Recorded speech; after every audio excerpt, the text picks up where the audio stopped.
I set up Mycelium Studio to provide a platform for collaboration and a platform to organize workshops, different workshops to get people to experience how other people might feel. So I run empathy workshops, which are meant to get people involved more and experience how other people might feel. And I use it with different props. So it might be crutches or wheelchair or the old age simulation suit. Old age simulation suit, if you try it on, puts on roughly 40 years of age. And with goggles that imitate natural aging and earmuffs and weights, it simulates how would we feel in 40 years' time. So you could say I developed an interest in being some sort of activist for differently able people probably quite early on. I spent some time with a friend who was blind, and we would go on a motorcycle. I would take him back on the back of my motorcycle and try things that try for him to be everything to be as fair as possible, I think.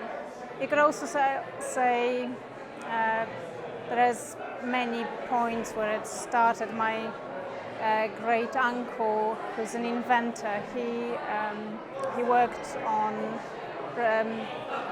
representation of color for blind people, and he patented in I think 70s or 80s. So there's different points of start, I think you could say. But what I'm trying to say is that it's not the other people, it's you and me, and it affects all of us. It's just different stages of life. We age. We might break legs or have eye operation. We have children that we carry up and down. I probably spent, several years carrying up my children on various stations. And I think the idea is that if architects, designers experience how other people may feel, they would more likely design in such a way that we don't exclude anybody, which might be unintentional.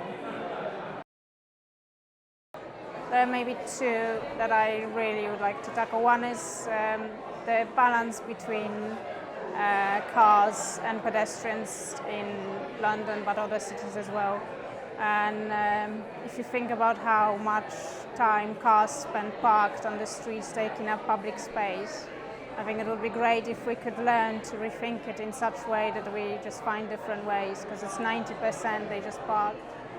And the other, in more sort of building environment, would be to look differently at old people's homes and to design them that they would work better with younger people as well, to mix the different stages of life. And I think it sort of relates to Mycelium Studio again, how it's empathy and people connecting that makes a difference.